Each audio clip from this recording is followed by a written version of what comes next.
யாரோ நம்மள மேல அழுத்துற மாதிரியோ, இல்ல கைய தூக்கணும் தூக்கணும் தூக்க முடியாதபடி, பேசணும்னு வாய் தொறக்கும் பேச முடியாதபடி, பட் சுத்தி இருக்கிறத, சுத்தி பேசுறதெல்லாம் கேட்கும். நம்மளால கண்ணே ஓப்பன் பண்ண முடியாது. அப்படி ஒரு சில டைம்ல நெகட்டிவ் எனர்ஜி வந்திருக்கலாம். இல்ல கெட்ட கனவுகள் நம்மளோட வந்திருக்கலாம். நம்மள சுத்தி ஏதான ஒரு நெகட்டிவ் எனர்ஜி நம்ம சம்டைம்ஸ் இந்த டேரோ வீட்ல போட்டிருப்போம். நெகட்டிவ் எனர்ஜி சுத்தி இருக்கும். அது நம்மள தூங்க விடாம தடுக்கலாம். இல்ல சில கெட்ட எண்ணங்கள் இருக்கும்.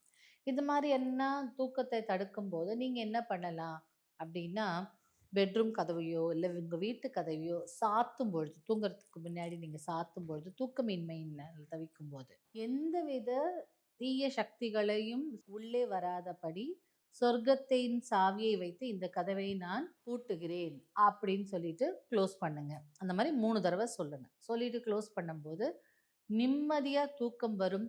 தீய எனர்ஜிகள் உங்கள வந்து தூங்க விடாம, தூக்கமின்மையால தவிச்சிட்டு இருக்கவங்களுக்கு இது வந்து ரொம்ப மிகப்பெரிய ஹெல்ப்பா இருக்கும். ட்ரை பண்ணி பாருங்க.